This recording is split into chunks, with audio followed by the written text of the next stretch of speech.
Good morning. Welcome back to Planet Doug Behind the Scenes for Friday, July 19th.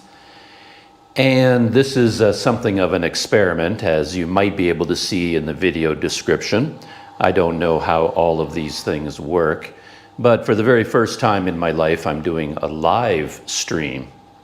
And I've spent the last 2 or 3 days, day and night, just trying to figure out how live streams work and how to do them. And all of those experiments were done with like unlisted videos or private videos, just so I could figure things out and kind of figure out the technology. And man, oh man, what a journey it was. And the journey is nowhere near over because basically I have no clue what I'm doing. And right now, I'm just going on faith that there is a live stream going on out there somewhere. What I wanted to do, to be honest, was set up the live stream and schedule it for a time. So I wanted to set up the live stream yesterday and then say there will be a Planet Doug behind the scenes live stream at 9:30 in the morning, etc., etc. And then it would show up on my behind the scenes channel and be sitting there as an announcement, upcoming live stream. And then when the time comes, I sit down and I do it, but I could not figure out how to do it. I tried and I tried. And I experimented and nothing would work. So I just gave up on that approach. So basically what I did this morning is I set up my GoPro, and I have my GoPro set up connected to the GoPro Quick app on my smartphone, and my smartphone is connected to my hotel Wi-Fi, and that's all I have. So I've got the GoPro connected via Bluetooth, I guess, to my phone through the GoPro Quick app, and the GoPro Quick app is handling all of the technology and sending the live stream to YouTube. And that's all I have. Like I don't have anything inside YouTube to refer to. So I don't even know if this is working, is basically what I'm saying. I don't know if there's audio, I don't know if there's video, I don't know if it is working at all. Actually, no, I think I can do something. I can call it up here, and then I can see if there's audio. Oh, I don't know. So it is working. But the one trick that I figured out is that I am about 30 seconds ahead. So whatever video, whatever sentence you're hearing me say on YouTube, I said it 30 seconds ago. So there is a 30-second delay. I guess it takes 30 seconds for the video to go from my GoPro to my phone, from my phone to the Wi-Fi to YouTube. But I think that's okay. I don't mind a 30-second delay because I'm not listening to it live. On the GoPro itself, I see myself live on the view screen. And above me on the GoPro, it does say live. And I just got a comment from, a couple of people. Expat Pete, hello out there, Expat Pete back in Malaysia. Chances are I'm going to be back in Kuala Lumpur very soon, so we can arrange to meet up. And Halim Wander also says it's working fine, so there you go. Apparently I am a master of the live stream, and who knew? And I won't go into it in detail because if you know me at all, you know that if I start talking about setting up this live stream and all the problems I encountered, I could be sitting here for 2 hours talking just about that because it was incredibly complicated, incredibly difficult, and I did not understand anything at all. And in the end, all I could do was start hitting buttons and just, okay, let's hit this button. What does that do? Oh, let's do it this way. What does that do? Oh, let's try this button. And eventually, through trial and error, I seemed to figure out something that would work because there are so many different ways of doing a live stream. You can do it as I'm doing it right now in my hotel room using hotel Wi-Fi GoPro Quick app, or you can do it right on your laptop with your webcam. And I started looking into that because using the webcam, like using my laptop, seemed to be the most efficient and the simplest and the easiest. But the webcam audio and video was really poor. So then I went down this huge rabbit hole trying to figure out how to put my GoPro on my laptop as a webcam. So I'm using my laptop to do the live stream, but using my GoPro to create the video and audio. And this, oh man, again, I can't talk about it because I would be here for the rest of the day. But I was trying to use my GoPro as the webcam, and that I had to download and install utilities from GoPro in order to do that. It took me a couple of hours at least just to figure out how to do that. So many experiments, so many failures. I finally got it to connect with my laptop as a webcam. So that worked out.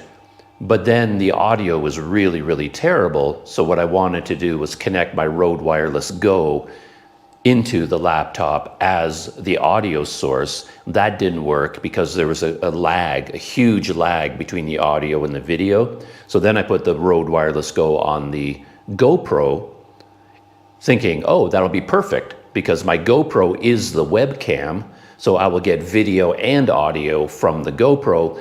But it turns out when you connect an external camera as your webcam, you only get video. You don't get audio. The audio still comes from the laptop, and there's no way to get around that. Anyway, it went on and on and on. And I eventually decided that I was going to do my live stream with my laptop only, using my MacBook webcam. It was instantaneous. There was no lag. It was simple. It was easy. Everything was in one place. That seemed to be the best way to do it. And the only con is the video quality wouldn't be very good and the audio quality wouldn't be very good. But that's what I was going to do. And last night I was busy setting up my MacBook to do this live stream in the morning. And of course I was editing a video at the same time.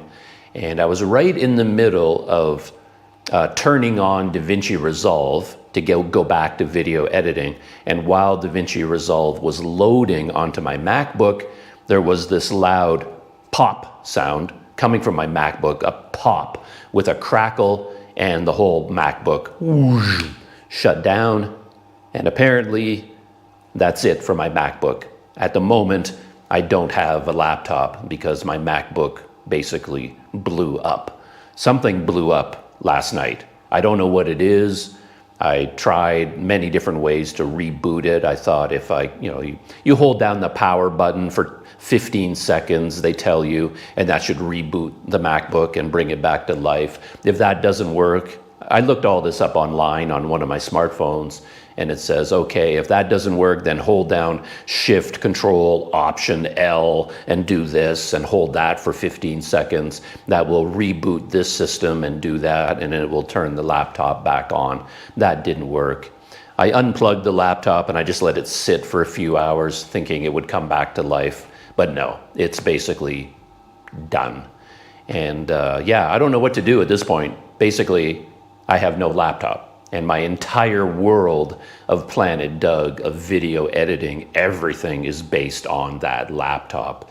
And without it, to be honest, I'm a little bit at sea at the moment, trying to figure out what comes next. And of course, I can always go back to editing videos on a smartphone, which, to be honest, I don't mind doing. But all of my systems right now, everything that I've figured out is all based on DaVinci Resolve on my laptop. And now that I don't have it, it's like a real slap in the face. So last night I was kind of reeling from that. And I got very little sleep last night because my brain was going around and around. I've got so many things I need to do that are Planet Doug related. And the last thing I needed was for my laptop to die. I don't know what to do with it because, I mean, it's in really rough shape. The LCD screen is broken. All of the keys on the keyboard, they've all been popping off. It's really hard to type on it because all the keys they all fall off. The battery is dead. The battery doesn't hold a charge anyway. It's never had enough memory. So, I mean, the laptop saved my life. I've been using it for how many years now? I got it in Mesot. A Planet Doug subscriber gave it to me as a gift. Must have been 4 years ago, 5 years ago that I've had this MacBook, and it basically saved my channel. I don't know if I'd even be making YouTube videos today if that laptop didn't come into my life. So yeah, it was a wonderful thing to get. But ever since then, I've been carrying it around in my backpack. I went on long scooter trips in Thailand where I had the MacBook in a backpack. I don't know, I did a couple thousand kilometers, maybe more than that, on the scooter in Thailand, and the laptop was like banging and crashing on the back of my scooter the whole time.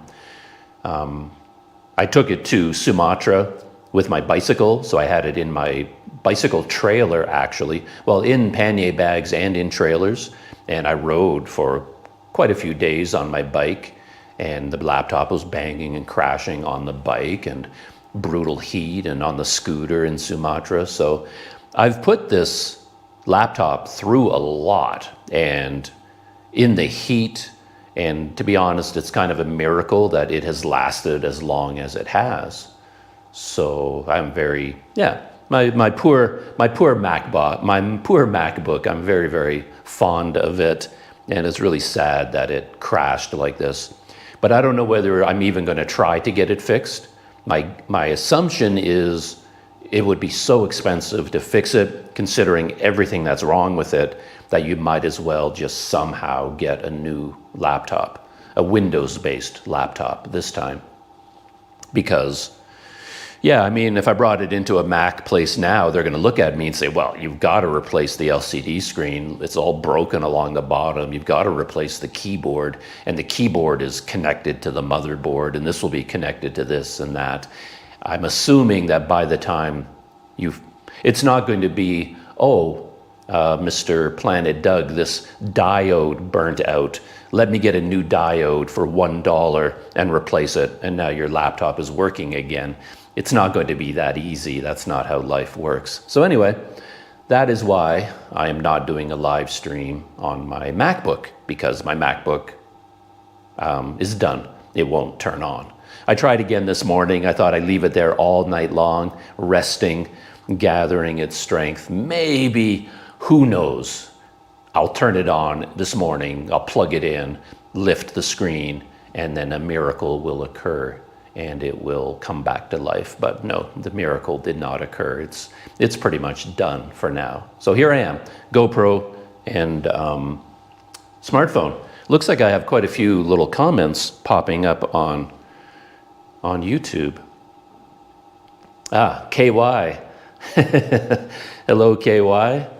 I was just saying earlier that to Expat Pete that I'll probably have a chance to see him very soon, because I think I'll be coming back to Kuala Lumpur very soon, within the next, my visa expires on July 30th, in fact, and today's the 19th. So I have 11 more days in Vietnam. I haven't even booked a flight to KL yet, because I wasn't sure I'd be going to Malaysia. I was thinking about going on a small adventure to Cambodia, in fact, just take a bus to Phnom Penh and then come back into Vietnam after a couple of weeks. But with my laptop exploding, it makes a lot more sense, really, to go back to Kuala Lumpur and kind of get organized again. And Canada Bus Uncle. I'm sure I'm saying that wrong. A fellow Canadian and a long time subscriber. And thank you for the videos. You're very welcome. But yeah, KY, I'm sure I'll be seeing you very soon, within the next couple of weeks. So that's good. So that's everything about live streaming on YouTube, and it seems to be working quite well. So yeah, stories from my personal life, just your typical Planet Doug stories, I guess, as as you might be able to see. Haircut. Well, sort of a haircut. A lot of my haircuts these days don't actually look like haircuts because I told this story a few times to a few different people. When I was in the airport in Kuala Lumpur flying to Vietnam, these total strangers, a couple, came up to me out of the blue, and I didn't know them, they didn't know me, and they just walked up to me and said, "Wow, we really love your hair. Your hair is so amazing." And at that time, my hair was quite long, and I was planning, one of the first things I was going to do in Vietnam was just go to a local street barber, get a haircut, and film the experience as a YouTube, like a classic YouTube travel video. We all get haircuts overseas and we all make videos about the experience. At least I like to do that. So my plan was to get a haircut as soon as I landed in Vietnam. But now I had total strangers coming up to me and saying, "Oh, your hair looks so amazing." So I thought, okay. And then I didn't want to cut it after that. And it just kind of got longer and longer. And then I finally did get a haircut in the town of Can Tho here in Vietnam. I haven't edited that video yet. I'm really looking forward to that. And when I'm dealing with a barbershop overseas, I don't really care how they cut my hair, to be honest. And then I'll just say, how I look now, this is how I want to look after the haircut, but just shorter. And at that time, I guess I had really long hair on top, short hair on the bottom, and that is basically the haircut I get every time. So I've ended up with all these haircuts where afterwards, I don't look like I've had a haircut. Maybe I look neater and cleaner, but it's really long on top all the time. So it doesn't feel like I got a haircut at all. But this haircut experience was interesting. I didn't take any video of it because I have so much video to edit. I couldn't really shoot more, so I didn't bother. But here in my hotel in Vietnam right now, in the city of Dalat, there is a barbershop half a block away. Every day I leave my hotel, I walk up the first alleyway, and right in that alleyway there's a barbershop. And I kept looking at this guy thinking, okay, that's where I have to get my hair cut. Obviously, it's in my neighborhood. But every time I looked in the barbershop, he kind of freaked me out because he did so much more than just haircuts. It was all men. It's like a men's local barbershop. This is not hairstyling for women. It wasn't a fancy place. But I'd look over there and I would see these men prone on these chairs, like lying flat. And he'd be over top of them with a razor and a headlamp and big glasses, and he would be shaping their eyebrows. And I thought, whoa, that's pretty hardcore. As men get older, of course, our eyebrows do get out of control, and I cut my own eyebrows. At least I try to remember to do that. And I've often thought, well, yeah, it'd be kind of cool if you had a regular barber and you didn't have to worry about this. You just go there for a haircut and he just kind of cleans up your eyebrows at the same time. It's kind of an embarrassing thing to ask for as a man. It seems weird, that kind of grooming. But we've all seen these older men that are in their 70s and 80s who have these huge eyebrows that are like sticking out from their head. And every time I see them, I always think, dude, you gotta cut that back. It looks really terrible.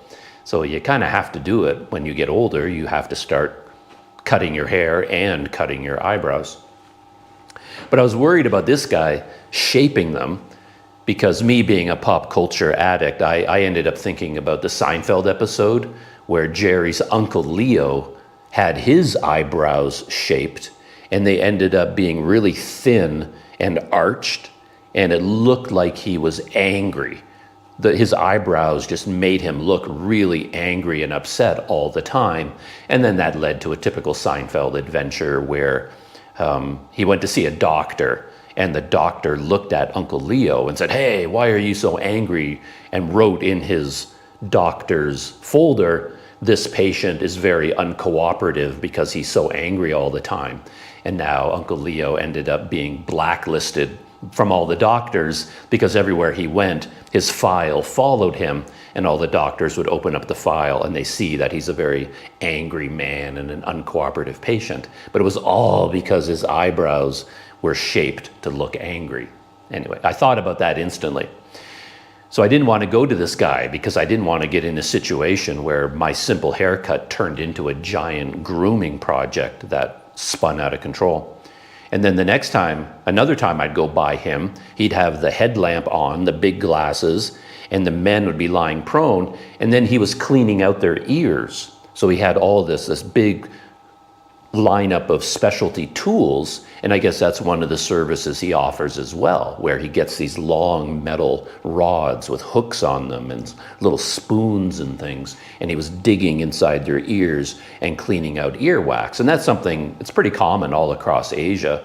I've seen that going on in Asia from my very first trip to India decades and decades ago, and I remember being astonished. Everywhere I looked in New Delhi when I got there, I'd see people, like men would do this in the parks. They offer this service in the parks. They have a chair and whatever, and men would sit down and they would clean out their ears for them. And this was a regular service, and I had never seen anything like that before in my life. So when I saw this guy doing it at the local barbershop, again, it made me hesitate. It's like, I don't know if I want to go into this mad scientist's barbershop. But eventually, one day I was just in a good mood. I had a lot of energy. I walked by his shop and it was wide open. There was nobody there. The barber was there. He's a young man. And I thought, okay, let's just pop in. And I got out my smartphone and I typed out a message in Google Translate just saying, can I get a haircut? And I told him in the Google Translate, because I knew he didn't speak English, and I just wrote out, I don't want a fancy hairstyle, just simple haircut, make it shorter and cleaner, and that's all. And I showed him that message, and then he read it. And at first he seemed really puzzled. He kind of looked at my phone and kind of went, and I thought, oh, this is not going to work out. But then his face cleared. I guess it all made sense eventually. And he went, ah. And he gave me a big thumbs up and said, have a seat. He gestured, have a seat. So I sat down. And this is the haircut that I got.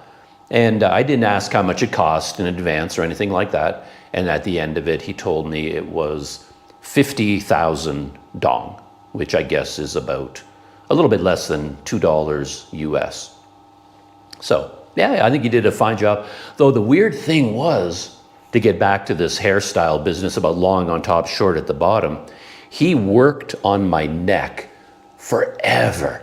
He really was like a mad scientist. He was so precise. He worked on my neck and worked around my ears and down my neck. He had so many different tools. And every time I thought he was done with my neck, the back of my head, he'd go grab another tool and start working again. And then the razor, and then another razor, and then a clipper. I thought, man, the back of my head is going to look amazing. Like, I don't know about the front, but man, anyone looks at me from the back, they're gonna go, that is the most handsome man I have ever seen in my life. Look at the back of that neck, that is amazing. But I didn't know what he was doing back there. I didn't realize your neck required so much work. But he spent, I would say, 70% of the time working on my neck, on the back of my head. And then I kept waiting for him to cut the top of my head. It's like, that's where I wanted the hair cut. And then he finally stopped, and then he went to the top of my head. And he kind of, you know how you can sense how much a barber is cutting off? They kind of run a comb through your hair, and then you hear the scissors snip. And you can kind of sense how much he's cutting off. And my first reaction was, he's not cutting off enough. I want it shorter than that. But I thought, okay, if I say anything, I'm just going to cause trouble. So I just let him do his thing. I close my eyes. And I just let the guy do what he does, and I wait for the end. And this is what I ended up with, and I was pretty happy with it. So if I stayed here any longer and needed another haircut, needed my ears cleaned, needed my eyebrows trimmed, I'd go back to this guy. Yeah, really good experience. So some comments on YouTube. Again, doing a live stream is a new thing for me, so normally I would be able to turn off the GoPro, have a drink of coffee, get organized, and then I can hit record on the GoPro and start up again because I'm going to be editing it later on, but that's not the way it's working right now. see if there's a... Why don't you buy a MacBook Air 1? It's inexpensive. Yeah, I think in my experience with the MacBook Pro, I think I'd be more comfortable going back to the Windows environment, because even with this MacBook Pro, I never really adjusted to the Apple ecosystem. I have Android phones.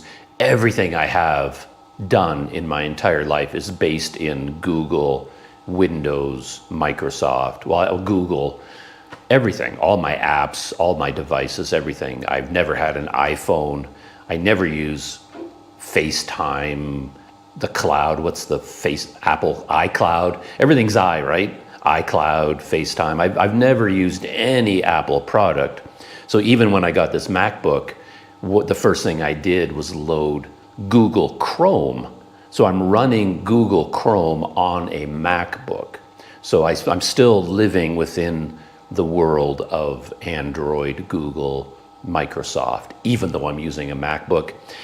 So I never fully adjusted to the Mac experience. I don't really understand how they work. And I did run into a lot of problems because there are places where a website or an app or something won't work in Google Chrome on a MacBook. Most everything works, but I occasionally run into problems where something would not work and I could not figure out why not. So then I would actually open up Safari, the Apple browser. And then in Safari, it would work. But in Google Chrome, it wouldn't work. So there was clearly some issues, some compatibility issues running Google Chrome on a MacBook. I ran into problems from time to time. But anyway, what I'm saying is I never really adjusted to the Apple ecosystem. So if I do end up getting a new laptop, I'm pretty sure I'll try to get a Windows PC because it's just a world I'm more comfortable with. But again, it depends on pricing. 5-hour live stream? Could be. The way I do these behind the scenes videos, to be honest, is I have a notepad open. Google Keep, that's where I keep all my notes. And I have all these categories. I have opening salvo, Planet Doug stories, YouTube stories, podcast stories, pop culture roundup, technology problems. I have all these categories, and I have this open all the time, this notepad. And during the day, every time I think of something, I'm listening to a podcast, and say, oh, that's an interesting story. I'll jot a note down to remind myself about that. I watch a TV show, I'll jot down a note. I have a technology problem, I jot it down. So by the time I sit down to make a behind the scenes video, I basically have a long series of topics in advance that I've got. So telling this haircut story is in my notes. It says, haircut, ear cleaning, eyebrow shaping, Seinfeld story, looks like Uncle Leo. So that I knew I wanted to tell that story. And the next story, I have another story right here called Getting Money from the ATM, Jammed. So that's kind of how I do the BTS videos, and I have enough topics there. I could talk for 5 hours if anybody would listen to me talk for that long.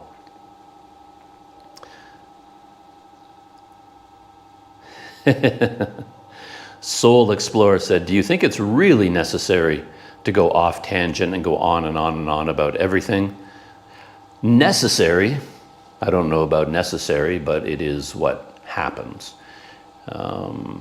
Yeah, lately it's what happens. It doesn't have to be this way, it's not necessary. But anyway, the next topic was from my personal life.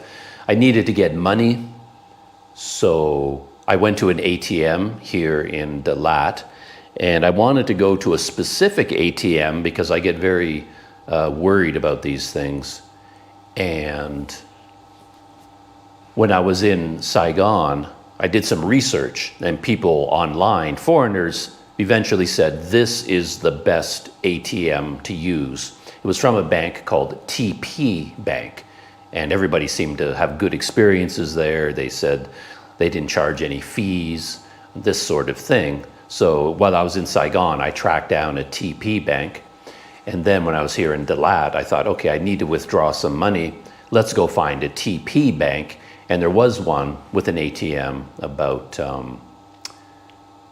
30 minutes away, 35 minutes away walking. There's ATMs right across the street. So if I wanted to go to the agriculture bank or this bank or the BDIV bank or all these other banks in Vietnam, I could just walk across the street. But I get obsessed about these things. I get very nervous. And I'd had a good experience with TP Bank. So I thought, I'll do the walk. I needed a walk anyway. So I walked across Dalat, about 30, 35 minutes, found this TP Bank, and I'm very, very nervous as always. Every time I put my ATM card into an ATM, my heart starts pounding and I'm very nervous because I'm assuming everything's going to go wrong. And the TP Bank is a little bit weird because it doesn't ask you where to withdraw the money from. Like I still have like a checking account, a savings account, a credit card account, etc., all linked to the same card. And then most of the time you put a card in, you ask for money, it will say from what account. But the TP Bank doesn't. It just says how much. And I put in 5 million dong. That's the maximum you can withdraw, 5 million. So I said, okay, withdraw 5 million. And then it just started going crazy. The machine started counting the money, going on and on and on. And usually that's a very happy sound because normally I'm used to ATMs rejecting me and saying, oh no, there's a problem. Please contact your bank. And if I ever hear the machine start counting money, it makes me happy because, I'm going to get money. And so that sound is a happy sound. But this, I don't know what account it's withdrawing the money from my checking, from my savings, is it assigning it to my credit card? It doesn't tell me. It's a weird thing about TP Bank. But then this counting sound, it went on and on and on. It just continued and continued and continued. And I thought, how much money am I withdrawing? Did I accidentally put in 500 million, which obviously I don't have, but I'm thinking, is this machine going to give me way more money than I asked for? Because the counting went on for so long, and then it would stop, and then it would start up again, go on for a long time, then stop, then start up, and it just went on for so long. I was going to hit the cancel button because it seemed like something was wrong. But before I could hit the cancel button, it stopped, and then I got an error message on the machine saying there has been a jam and this machine is no longer in service. So I tried to count out my money, but that money counter mechanism jammed, and then my whole transaction stopped. And it spit out my card. And then I thought, oh, of course, Planet Doug, this is always what happens on Planet Doug. And I'm convinced that I'm going to get charged for the 5 million dong. Like in Canada, they're going to deduct 5 million dong from my account, but I'm not going to get any money from the ATM, and this is going to be impossible to fix. And I just saw the next 3 days of my life being used up trying to call my bank in Canada and trying to get this fixed, and it was going to turn into a big problem. But I really wanted money, and I was feeling kind of courageous, so I thought, let's just try it again. So stupid. I really shouldn't have done it, but I thought, I just wanted, it almost worked the first time. Let's try it again. And I just put my ATM card back in, put in my PIN, and I said, withdraw 5 million dong. And it worked, and the machine started counting. And to my amazement, the door opened, and I got 5 million dong. So that time, the machine didn't jam, right? So I was pretty happy about that. And then much later on, I went to my online bank to look what had happened. And I could see 5 million dong withdrawn, but then right after that, it said 5 million dong credit. So the computers communicated properly so that when I did the original withdrawal, it was taken from my account. But then when the ATM jammed, the computers are smart enough to know that I didn't actually get any money, and it gave me a credit for the same amount. Of course, it didn't say dong, it had the Canadian dollar equivalent. And then it had my actual withdrawal that worked. So everything worked out in the end, which But I was exhausted by the end of it. It added more stress to my life, the whole ATM fiasco. So those are the stories of my personal life. I'm still in the Rosa Hotel in Dalat. I've had my usual adventures here. On my floor, I have one room on either side of me at the end of the hall. There's 3 rooms. Me in the middle. I have the smallest, no window room, the cheapest room. And at the end of the hall, there's 2 big rooms, 2 big beds in each one with windows. And those are usually given over to families. And then a family will arrive that is huge, and they will take both rooms. So there's going to be fathers, mothers, children's, aunts, uncles, cousins, a whole bunch of people in each room, but they're a family that are connected. So when they move in and when they check out, they basically leave their doors open on both sides of the hall and then shout at each other down the hall. And of course the kids are just running back and forth. And every time someone leaves the room, of course, there's no such thing as closing a door in a hotel like this. It's so I've been dealing with that all the time. The noise level here can be pretty crazy, and wakes me up early in the morning. I try to sleep in if I'm really tired, like I was yesterday, but it's impossible because they'll be checking out early in the morning, and there's like, I don't know, 15 people in total. 1 suitcase each with rollers, and the doors slamming, and the mothers shouting at their children, and everybody shouting. But that has been my life here. So yeah, you just that's just how life is. So you just sort of deal with it. Back to any YouTube comments. The Frugal Wanderer has shown up. The Frugal Wanderer, Canadian YouTuber, he is in Ho Chi Minh City right now, and he has been my guide for live streaming. He does live streams regularly. He did one this morning, in fact, out of Ho Chi Minh City. And he was in Cambodia, but he just arrived in Ho Chi Minh City, and I'll be meeting up with him in a couple of days when I take the bus down to Saigon again. And as he says, hey, it's working. So yeah, this is pretty amazing. I didn't expect anybody to be joining me because I did not advertise this live stream, but according to what I see on my phone, there are 16 people who at least have this video called up on their device, whether they're paying attention or not. And I guess the cool thing about this live stream is that at the end of it, it gets saved as a regular video, and then it will just be there as a normal BTS video that people can watch later on if they want to. The only difference is, since I'm not going to be editing it, it's much, I don't even know if it's possible. Yeah, it would be possible. Retroactively, I can add the chapters with the time codes. I really like those. And to be honest, when I do make a BTS video or a Planet Doug video that is way too long, that is insanely long, I make myself feel better about doing it by putting in the chapters. So I say to myself, okay, 60% of what you're talking about people won't be interested in, but at least they can see the chapter listing and they can just skip what they want to skip, and they can jump to a topic that they think might be interesting. So I do love the chapters and the time codes, and I try to set aside, to make the time to do the chapters. But for a live stream, once you've done a live stream, the big advantage is that it's faster and easier. But then once you start editing the live stream afterwards, aren't you kind of removing the big advantage, right?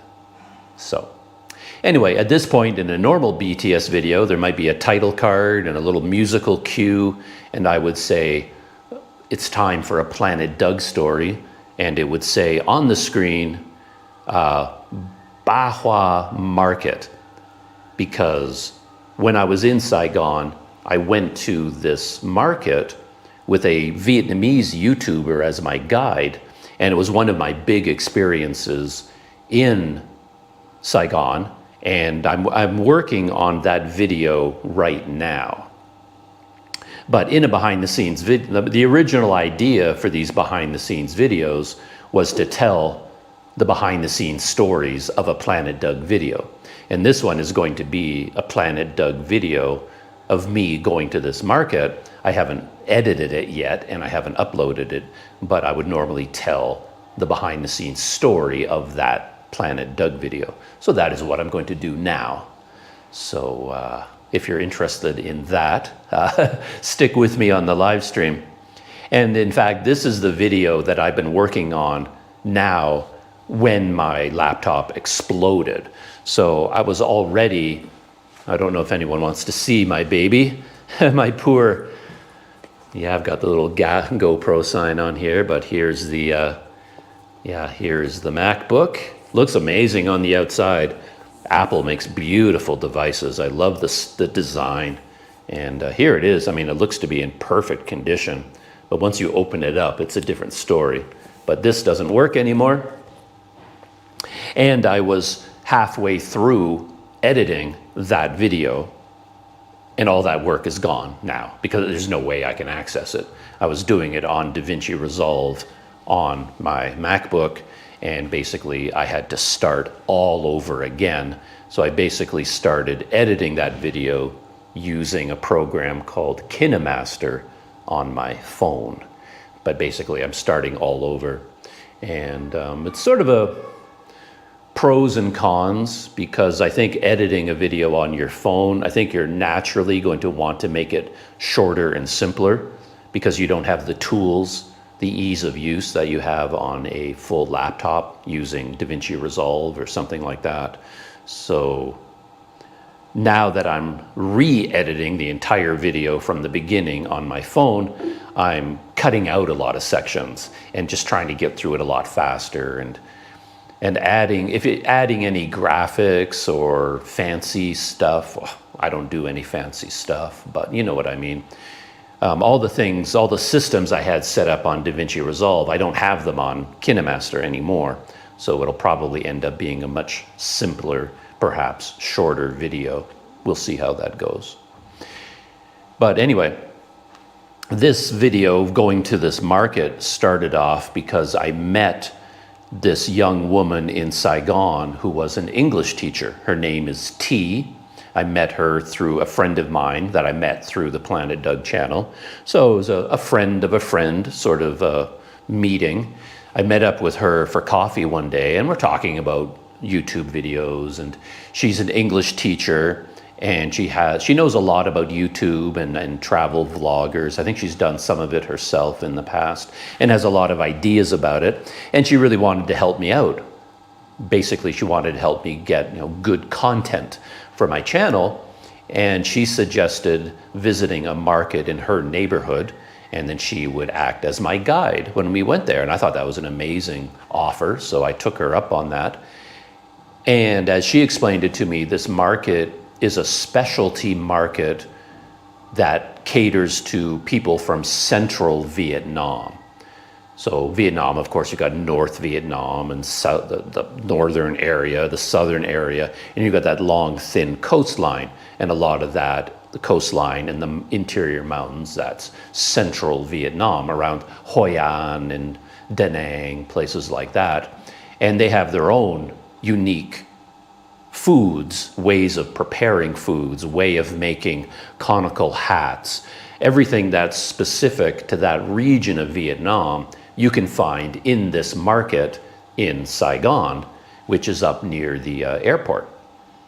So we made all the arrangements to meet up, and then I hopped on a Grab motorcycle to go to the market. I was going to take a local bus, but I ran out of time. I wasn't that organized in the morning, and I didn't have enough time to take a bus, so I summoned a Grab. And since I was going to get on the Grab, I thought, well, why don't I get out my 360 camera? So I recorded the whole scooter trip with my 360 camera. And then when I got to the market, I met up with T at a coffee shop. We had a cup of coffee. We chatted for a while, learned a bit more about each other. I filmed all of that with my GoPro. She brought me a banh mi, which was made in the Hoi An style. So I had a banh mi while I was sitting there with her recording with the GoPro. And then I decided on the spot, I think it was a spur of the moment decision, to record the entire market experience on the 360 camera. It's an Insta360 X3. And there are many, many pros and cons to filming with a 360 camera. Most people don't use it for vlogging, mainly because after you filmed everything in 360, then you have to reframe all of that video to turn it into regular video. So it adds a step. With a GoPro, you film it, you edit it. With the 360 camera, you film it, you reframe it, then you edit it. And that reframing takes a long time. The video that I shot at this market, I think I spread it out over 3 days. So this is 3 days of work just reframing all the video that I shot there. So yeah, it's a big disadvantage to shooting 360 video. And this is a bit of a pet peeve of mine when it comes to YouTube technology reviewers. Just like yesterday or the day before, I watched this video, was called the 20 reasons why the Insta360 X4 camera is the best camera in the universe. And the guy gives 20 reasons why he loves the X4. And he goes on and on. He talks about all the obvious things that I already know that are good about 360 video. But in my opinion, he kind of skipped over how hard it is to reframe all that video and what a time commitment it is. But I guess what he does is he shoots sort of action sequences. He's on his jet ski and he shoots 30 seconds of jet skiing, and then he poses on a beautiful bridge and then does this big camera move where he lifts the camera in the air and then he reframes it to look as cinematic. But I'm talking about going to a market and then shooting perhaps 2.5 hours of 360 video with a microphone attached, with audio coming from 2 microphones, one on me and one on T. That is a whole other thing to do. And if you're looking at 2.5 hours of 360 video, reframing that, it is going to take you 3 days to do. 2 days if you're working hard and nonstop. So it's a big time commitment. But anyway, the big advantage for me in a market situation, I was thinking, well, because I have someone with me who's Vietnamese, she can speak to the market sellers. And then how do I film that with a GoPro? It's really kind of awkward because you're standing there with the GoPro and the market woman is speaking and you sort of aim the camera at her. It feels kind of intrusive because in these casual situations, I'm not getting permission in advance. I'm not walking up to people and saying, excuse me, I'm a YouTuber, here's my card, this is my interpreter, T, and then through T, she would ask them, is it okay if we film you and ask you some questions? I'm not doing that, I'm just walking around with T, filming everything, and then T sees something interesting and says, oh, look, all these vegetables, they come from central Vietnam. And then the market seller and T start having a conversation. It just happens naturally, but I haven't cleared it with them to film this, but that's what I'm there to do. So it feels a little bit obtrusive to now take my GoPro and just sort of aim it at her, but now T is speaking and now I aim it at her and then back to her, and then how do I get all 3 of us? Now I got to move the GoPro over here, but how do I know we're in frame? It's really hard to hold the GoPro even in wide angle and make sure it's framed properly. So now I'm not paying attention to the conversation anymore. I'm looking at the GoPro, oh, it's not framed, let's hold it here. And the whole time I'm worried about half my brain is thinking about the GoPro and is it aimed properly? And I'm very distracted. 360 camera, you put it on the end of that invisible selfie stick and you just hold it off to the side and forget about it. You don't have to think about it. I'm just looking at all the vegetables. I'm looking at T. They're having a conversation. I ask T, oh, can you ask her this question? T asks her, she answers, she translates, and I'm fully engaged in that interaction, in that conversation. And the 360 camera is recording everything, all of us. And then while I'm reframing, then I have the luxury of deciding how to reframe it. So for this part, I'm aiming the 360 camera at the market seller. Oh, now T is talking, I'm aiming it at her. Now I'm saying something, so now I widen it out to include all three of us.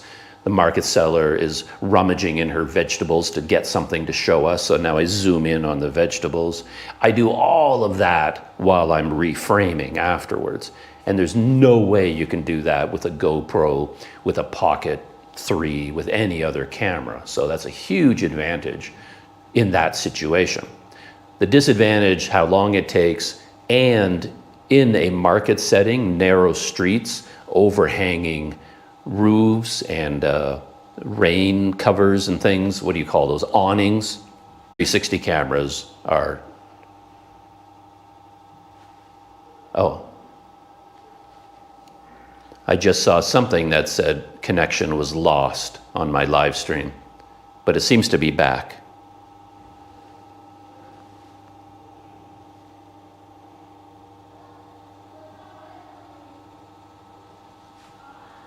Okay, anyway, there was something spinning over there, but the live stream seems to be active still.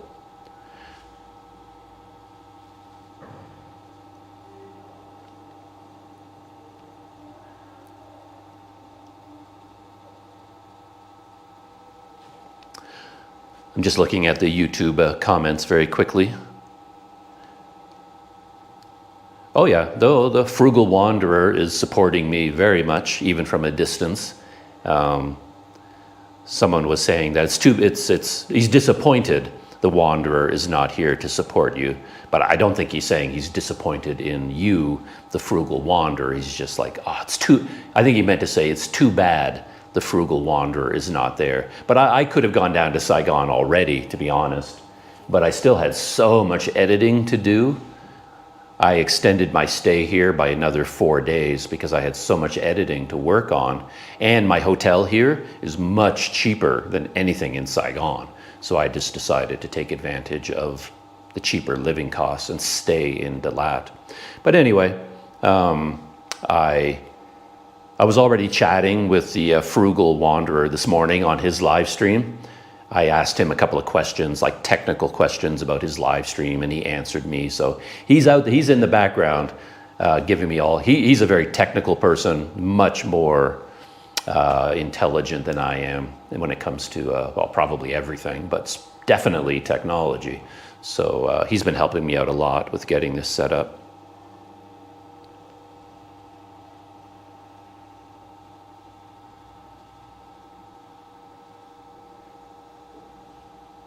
All right, no lost connection.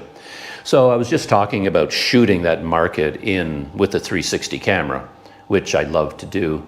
Though there is one more twist in the story that I was talking about how it can be quite dark. They're not good in low light. At least the X3 isn't. I've heard the new version, the X4, is a significant upgrade from the X3 in terms of image quality. As far as I know, in terms of the features, the X4 doesn't really bring much new to the table, but it does shoot in 8K, and it appears to be producing a much nicer video, brighter, more resolution, that sort of thing. There might be some other advantages to the X4 that I'm not aware of, but in terms of features and hardware, I don't think it's a big advantage, but it would take better video. But the X3 can be really dark in a dark setting and quite low resolution. The one thing I've learned is that if I do my reframing on a smartphone. I don't do it on a laptop, I do it on a smartphone. And then on a smartphone, the video always looks much sharper and clearer than it does on the laptop. So it looks to me really sharp. So I'll zoom in on something. The market woman is holding up some chives and says, oh, these are chives from central Vietnam. And I'll zoom way in on the chives. And on my phone, it looks great. Think, oh, this is amazing. I can zoom in, zoom out. But then you see the final exported video and it's at like 360p because you zoomed in so far. You've got no resolution at all. So it looks good on my phone, but in the final video won't look good. So you have to train yourself. Okay, with the 360 camera, you really want to keep as wide a shot as you can because the wider the shot, the higher the resolution. And when you zoom in, you quickly get down to 480p, even 360 or 720p, and it looks terrible. But anyway, there is another tool in the 360 quiver where you have your final video, you're about to export it, and the exporting can take a long time as well. So you've got the time commitment of copying the 360 videos to your phone. That takes a long time. Reframing the video, that takes a long time. Exporting the 2D video and then copying it again back to your computer to do the final editing. And when you do the exporting, you can turn on a couple of features. There's one called Color Plus and another one called, I think, Clarity. Clarity Plus and Color Plus, and those make the video look a lot better. You really should have at least Color Plus on at all times, but that can triple the export time. It takes so long. The regular export might take, I did this the other day. I did an export on my phone as a test, took 1 hour, but then I exported the same video from my laptop. This was when my laptop was still working, and I turned on Color Plus, and it took 6 hours. And that was a 17-minute video clip. It took 6 hours to export the 2D video from the 360 video. And that's before you've even started editing the video. And that's another reason, if anyone asks me why are my BTS videos so long, sometimes I just keep talking because my laptop is taking 6 hours to export the project I'm working on, and I can't do anything until it's done. So I figured, oh, I might as well shoot a behind the scenes video while I'm waiting, and you've got 6 hours to play with, so that's what I do. So anyway, so far I'm pretty happy with the 360 video from the market. Took a long time to reframe it. There were some other problems with using it. I guess because I don't do it all that often. I use the GoPro most of the time, and with the GoPro I have my favorite grip, the Jaws Flex clamp, and I'm so accustomed to using this that it's almost second nature to look around for some place to lock this onto something. So while I'm talking with someone at the market, and now I want my hands free, it's second nature to just take this, click it onto a scooter, onto a chair, onto a table, onto a rooftop, onto anything, and now I line up the GoPro aiming at us. And now I'll if I'm in the market and there's some food, for example, and I want to sample it, it's like, oh, let me try some of that. It's hard to do when you're holding a camera, so I just clip this to something, forget about it, and now I'm trying the food or doing whatever I'm doing. But I didn't have that instinct with the 360 camera.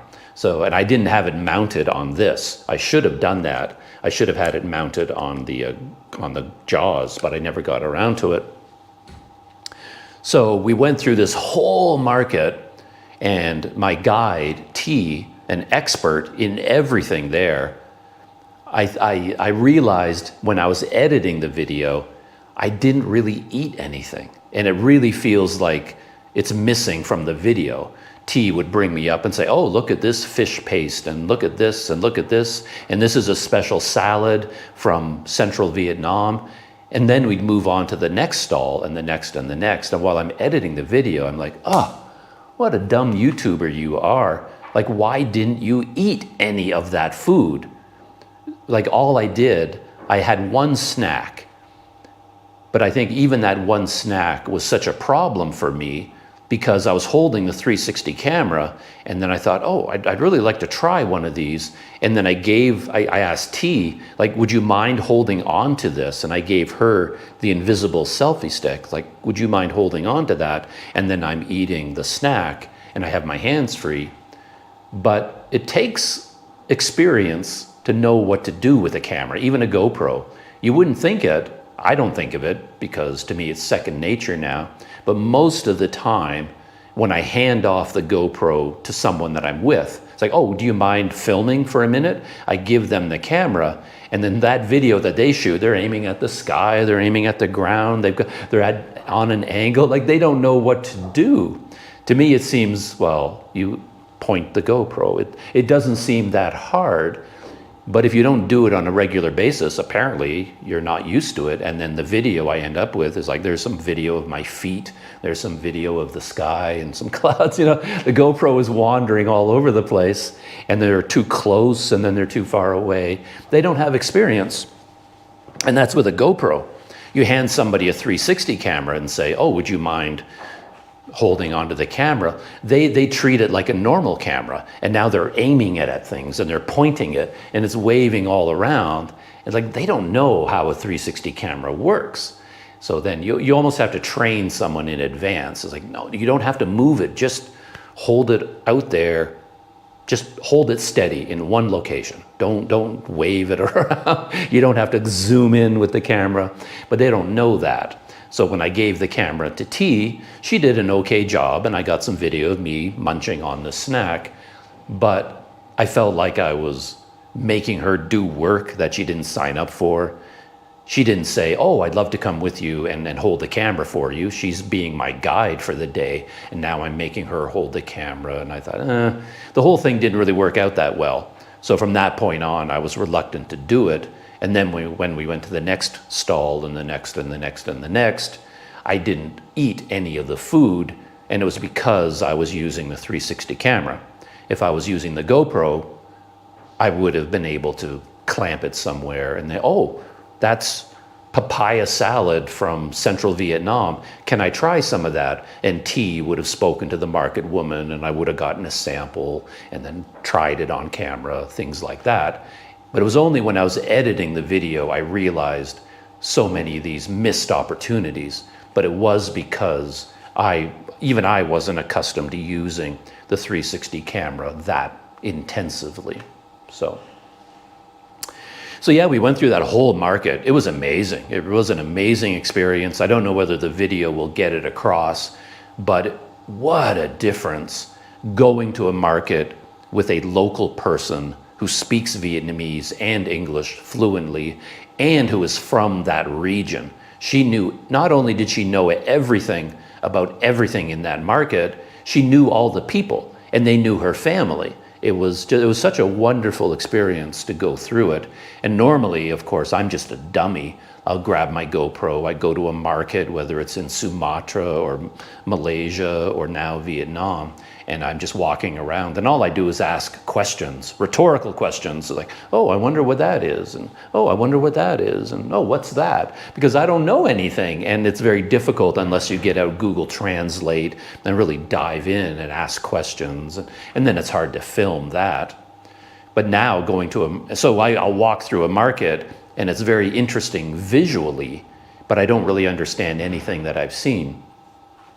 Going through this market with T as my guide was really fascinating because she knew everything, and I learned so many things. And she worked really hard. She was such a good guide, and she's done it in the past. I think she did it professionally, so she sort of knew how to do it. And a funny thing though, I need a little bit of water here. My throat is, normally in this behind the scenes video, I might have taken a break by now, made a cup of coffee, something.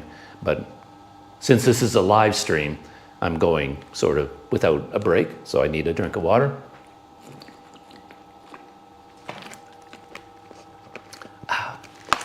So again, as I was editing the video, I was thinking that T was a little bit disappointed in me as a YouTuber. Maybe she didn't know what my style was. because she really wanted me to do something more. I think she wanted me to do something more cinematic and more polished. So there was one time in particular, she bought a hat. She needed a new conical hat. And she went up to the stall and she bought it, and I filmed the whole transaction. And we were talking about the hats and the special design for the hats from Central Vietnam. And that was all interesting. And then we're walking away.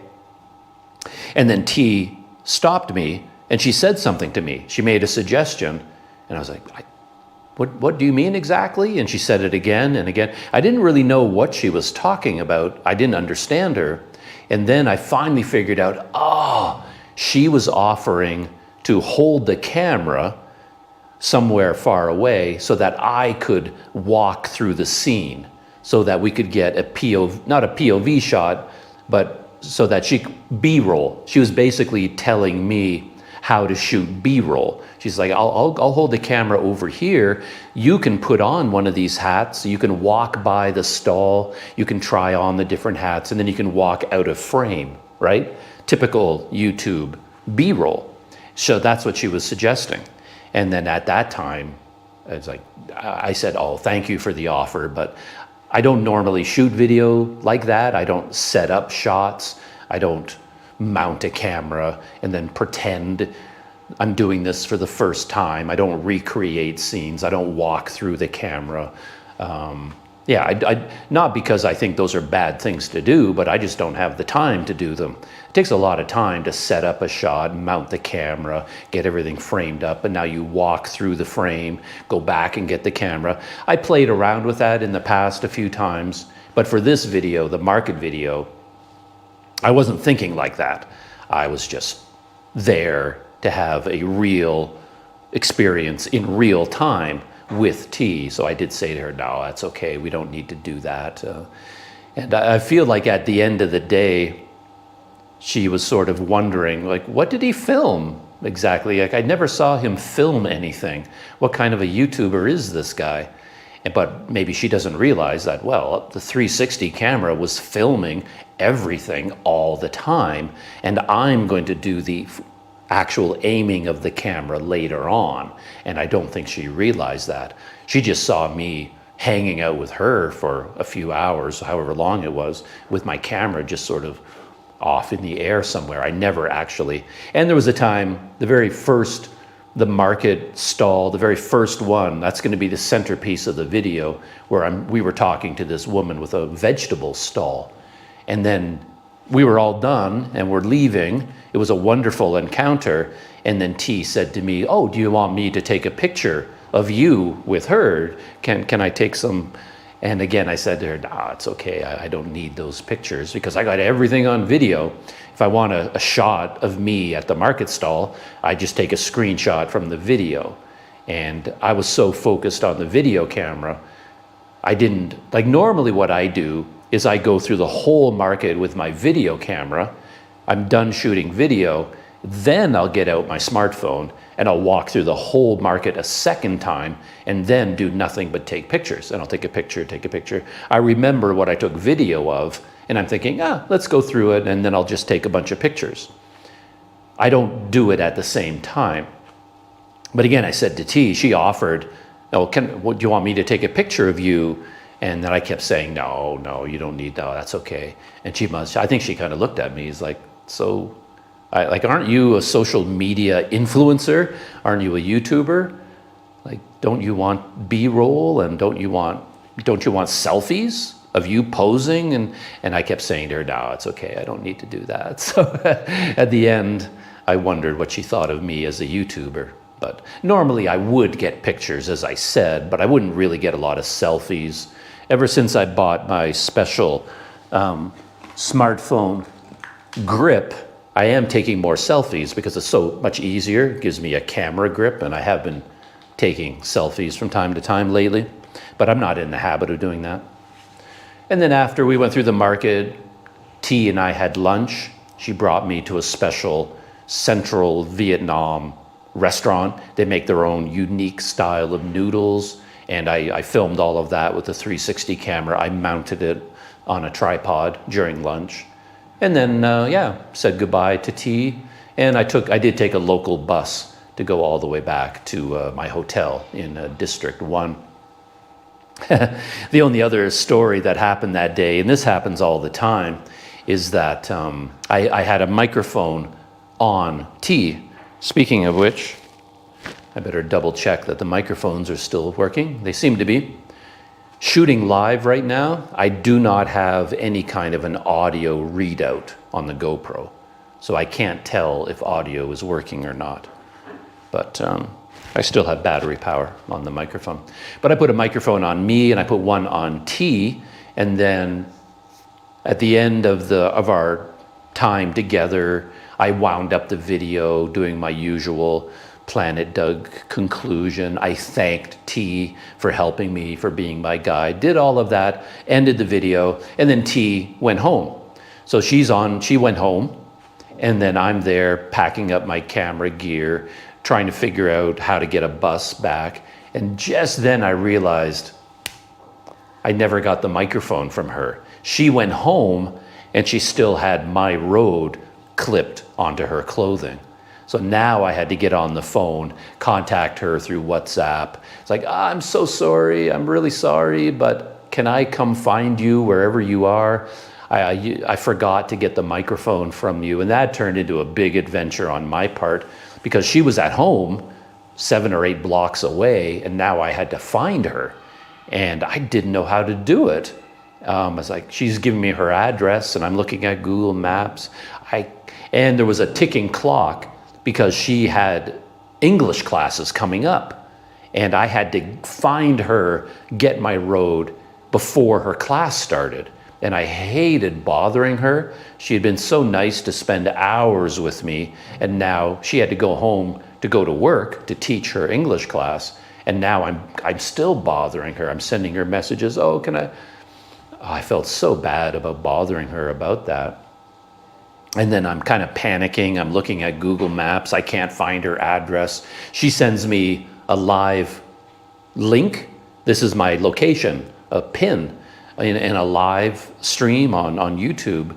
And so now I could see where she was, but on the WhatsApp live link, I couldn't see where I was. So I still couldn't figure out how to get to where she was. And I was panicking. And by the time I got to her house on this street, I went up to the wrong house. I thought I had the address, and I got to this house, and T, I'm here, I'm downstairs, I'm at your front door. And I'm waiting and waiting. She never comes down. I'm at the wrong house. She was like a couple of houses down, and she finally opened the door, looked outside. Here, I'm over here. Like, I'm so sorry. And I went over there and I got the microphone from her, and then she went back inside. But yeah, that was quite the day. And the video editing project to finish that video is going to be quite, I'm most of the way there. I did all the reframing of the 360 video, but of course I got halfway through the editing project, and that's when my MacBook died last night. So now I have to start all over again from the beginning on my phone. But on my phone, I have a really big problem that I have to solve. I never thought of this because in something like DaVinci Resolve, you have separate audio tracks. So I've got road number 1 going to the left channel, road number 2 going to the right channel, and they're completely separate. So I can edit them separately, and I can mute one when necessary. And you can do that on a professional editing program. But KineMaster and CapCut, all of these programs that you do on your phone, they're not designed for that. You can't have multiple audio tracks, set one to the left channel in stereo, set one to the right channel in mono, and mix and match and mute this. You can't do that on a smartphone. At least I don't know if you can. Maybe you can do it in KineMaster. I had an idea during the night that I'm going to try out. I may be able to solve this problem. But anyway, it's going to be a big job to edit this video on my phone. I'm gonna have to relearn smartphone video editing. So yeah, so that is that's the market experience, and great experience. Loved hanging out with T, but again, editing the video is going to be a little bit of a challenge now. Yeah. And here again, in a normal BTS video, I'd take a little bit of a break, walk around a little bit, maybe have some more coffee. But since this is a live stream, I guess I will slide on into the next topic, or maybe I'll just end the live stream here. It's been a while. I don't know how to find out how long it's been. There's no timer anywhere. That's funny. Ken Ang asked me, which phone do I use to edit? I use both of them. I have two phones, but my main editing phone is this one. It is a Samsung Note 10 Plus, and it works fine. I went through a long journey ages ago. This is kind of coming full circle, because when I went from Myanmar to Thailand, that was when the pandemic started, right? And all the borders closed, and I was in Mae Sot, Thailand. I had a laptop then. It was an old, like a $300 student Dell laptop, like the cheapest laptop money could buy.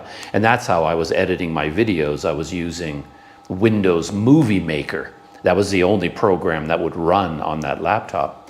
I don't think they even make Windows Movie Maker anymore. So that's what I was doing, Windows Movie Maker on a cheap Dell laptop. And that laptop died right when I got it. At some point, either I was still in Myanmar, maybe, or I was just arrived in Thailand when the pandemic kicked off. I can't remember when it died. But anyway, that laptop completely died. And then I had to figure out a new way to edit video. At that time, oddly enough, this was years ago, I had enough money just to go out and buy a new laptop. I could have done it, but I don't know why I didn't. I think I have such a low budget mindset. It felt like a huge expense. And even though I had the money in the bank, I could have just bought a new laptop. Also at that time, I was in Mae Sot, a small town on the border with Myanmar, and any laptop that I might be interested in, I couldn't buy there at all. You couldn't get, at least I didn't think so. And I didn't know anything about what would be a good video editing laptop, what wouldn't be. Buying one in this small border town, it just didn't seem like the right time. And I said, okay, I'll get a new laptop in the future, once the pandemic is over, and then I'm in Bangkok, or I finally get back into Kuala Lumpur. But of course, as we all know, years went by before the borders opened up again, and I just stayed in Mae Sot for the duration. I never left. And of course, I was spending money there, not a lot of money. I had a very simple lifestyle. And at the very beginning too, I thought I could get that laptop fixed, and I brought it into a local repair shop. It was a simple Dell, and then that turned into a whole journey as well. But I eventually discovered that no, they can't fix it. The whole motherboard needed to be replaced, and they couldn't get a motherboard for that Dell anymore. That's what they told me. And they says, no, this computer can't be repaired. So I just gave up on it. And then it was back then that I switched to smartphone editing, and I found a program called KineMaster. And for lots of reasons that I won't go into, I like KineMaster. The main reason is that it is very similar to a full-featured video editing app, like in terms of its design and style and its user interface. It's similar to DaVinci Resolve or all the big, huge programs that everybody uses. It looks similar and operates in a similar way. And back in those days, the normal smartphone editing apps were all meant for like TikTok videos, 30-second clips, very, very simplistic. And they all operated in portrait orientation. And I find portrait orientation really unpleasant because the video timeline is too narrow, for one thing. And when you're holding a phone like this for hours while you're editing, your hand becomes so painful. It starts to ache. Holding a phone like this while you're editing is really hard to do. And then KineMaster and Power Director, they operate in landscape mode. So I just hold the phone like this. You know, it's just holding it like this, like you're holding a tablet or something. And then this particular phone has the pen. And so that's how I edit video. I just hold the phone like this and just tapping on the screen. And in landscape mode, so much easier, so much faster, so much better, you know, using this pen to do it. So that's why I use KineMaster. KineMaster became a problem because it was really glitchy. There were some problems with the laptop, with the program, but they were not problems in the design. They were glitches. And I stopped using it and switched over to the MacBook when someone sent me this to help me out. And then I never really went back to the smartphone again, but now I'm back on the smartphone. And so far, KineMaster seems to be working better. The glitches that it had before, they're not there anymore. So, but anyway, Ken, you asked me what phone I'm using. I'm using the Samsung Note 10 Plus, and it's an older phone. The new phones are so much more powerful. I think it would be amazing. You can edit all your videos on a smartphone. There's no reason, you don't even need a laptop, to be honest. You don't, unless you're doing really fancy cinematic stuff. So that was one question. Any other questions?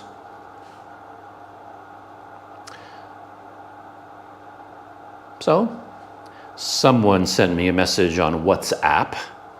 See if...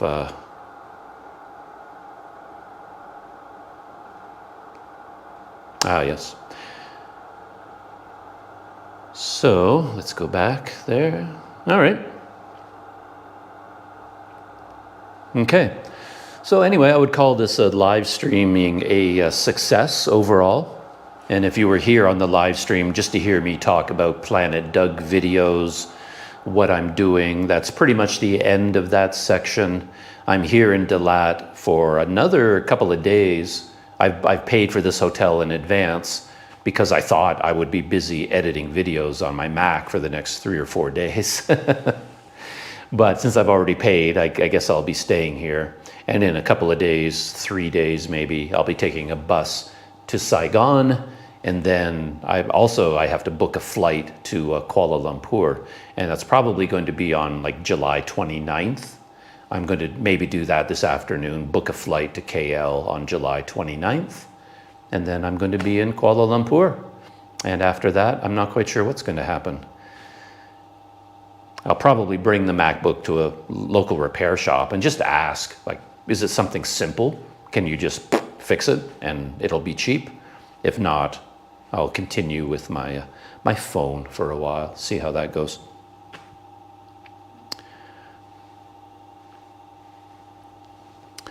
And so, yeah, that's the Planet Doug portion. I'm not sure where the chat window went. I have no idea. There's live chat. And I guess I have it set to top messages. I don't want that. Can I change it? Anyway, I'll worry about that later. So that's the end of the Planet Doug section. I'm going to continue with the live stream because I wanted to talk about pop culture.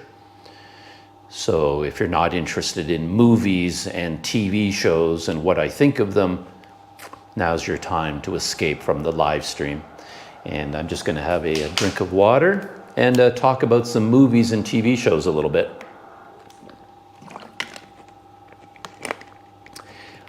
And for the first one, the first two, there's a bit of a theme developing. Just kind of funny. I wasn't expecting it. I was busy doing a whole bunch of stuff here, exporting video, this, that, copying files. I had a lot of downtime, and I was looking for a movie that I didn't have to think about at all. Just a fun pulp culture extravaganza. I didn't need to use any of my brain. And to be honest, I'd been hearing good things about a film called The Beekeeper.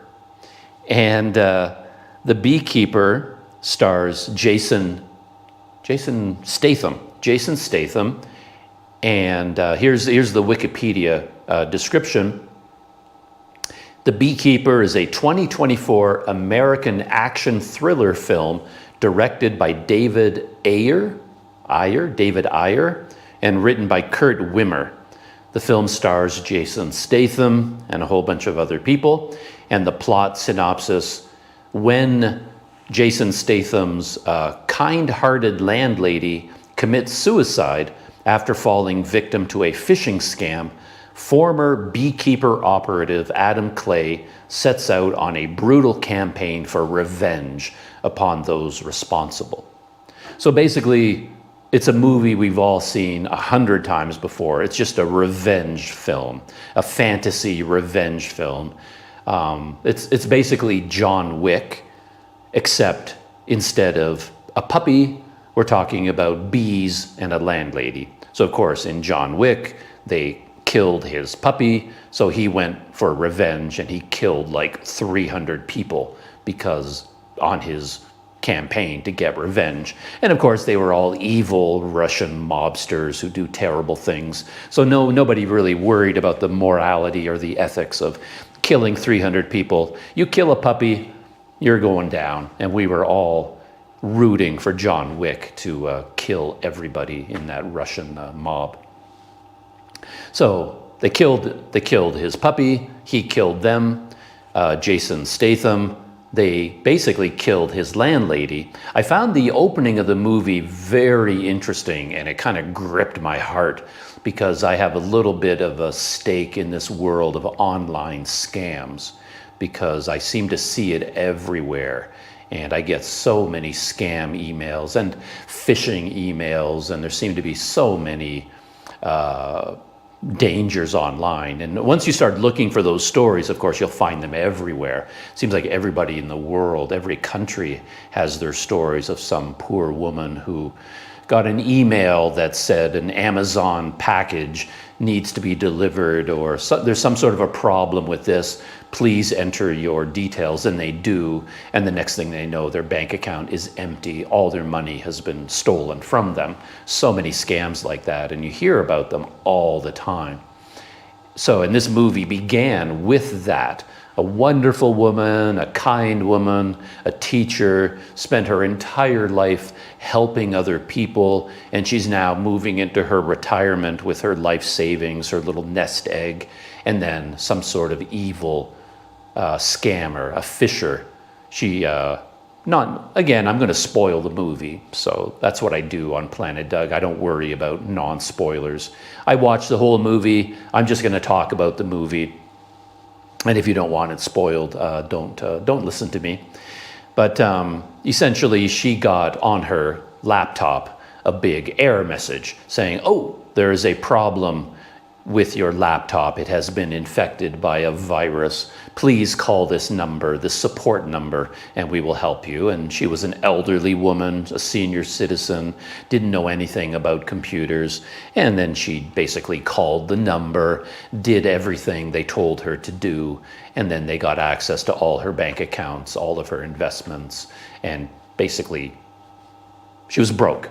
By the time she went back, by the time everything was over and she checked her accounts, it was just like 0, 0, 0, 0. She had been wiped out completely.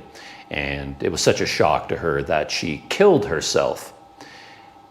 And I was a little bit, I often think about the writers to a movie, because I think about the plot and I can see exactly where the writers had to make a choice. Because when you make a movie like this, you don't really want to get bogged down. What you want is Jason Statham being a badass, going out there and killing a bunch of people in really cool, imaginative ways. That's what the movie is about. So you can see, okay, this older woman, this kind landlady, this teacher, had just been ripped off by scam artists. The movie can get bogged down if you try to tell her story. what happens to her, how she feels about it. Jason Statham having long emotional conversations with her over tea. The story would get bogged down, and I can see the writer thinking, okay, this is the setup from the movie, but now we need to move on. How can we do that? Oh, she kills herself. Perfect, great idea. And then he writes in his script, she kills herself, and now because she's dead, the movie doesn't have to worry about her anymore.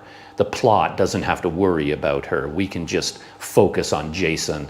He gets angry, and then he goes out and just wreaks havoc, which I thought it was quite enjoyable for me. It was well done. This guy, he's a good director. I was looking up his record. I have it open here somewhere. David Ayer.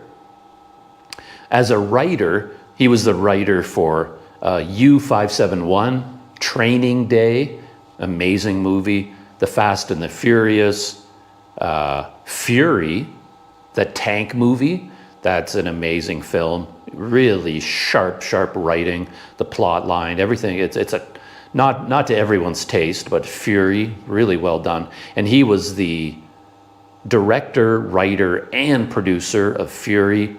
He did the 2016 Suicide Squad, 2017 Bright, that's that sort of that dark Superman movie, which may not have been a big success, but I really admire what he tried to do with Bright. He didn't write it, but he did direct it, and now The Beekeeper. So he has an incredible resume as a writer and director. So you're in good hands with The Beekeeper. And I heard people say good things about it. So I thought, okay, typical revenge. Normally in these revenge films, they're all the same, Liam Neeson or Clint Eastwood or Charles Bronson. All these guys, the bad guys kill their family, kill their dog, burn down their house, kill their best friend, and then they set out for revenge. And this person is almost always a very quiet, unassuming person. So in this case, Jason Statham really was a beekeeper. He made honey. So there he is on this farm, living a simple life, and he works with bees and he makes honey, and nobody thinks of him as a threat. And that's how these movies always are, right? The hero has a very, what's Denzel Washington's whole series? The Equalizer.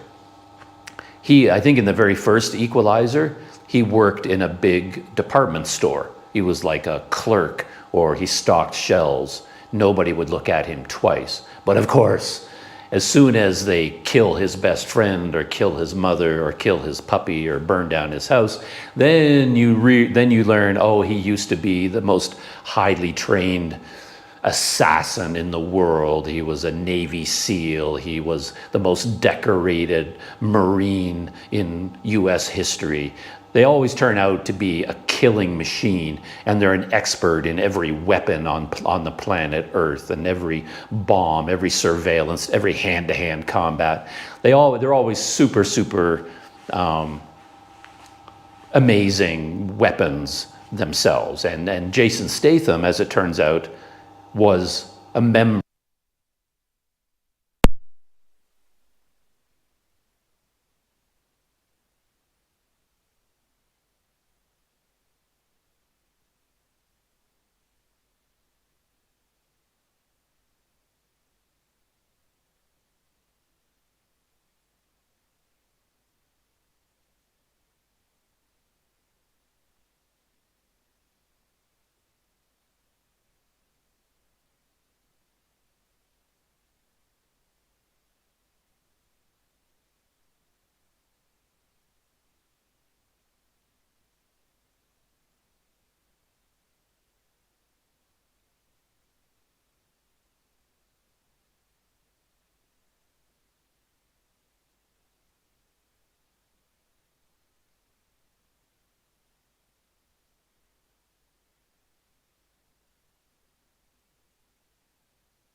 Well,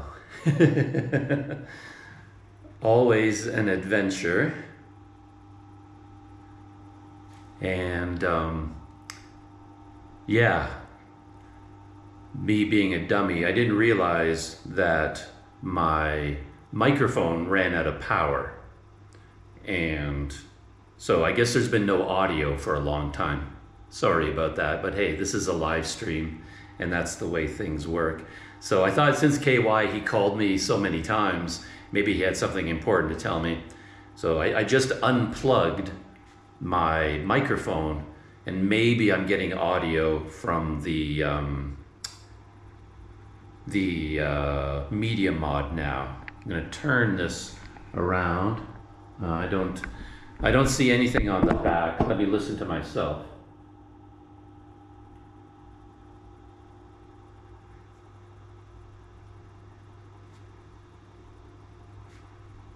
Oh, someone is saying we're back. So,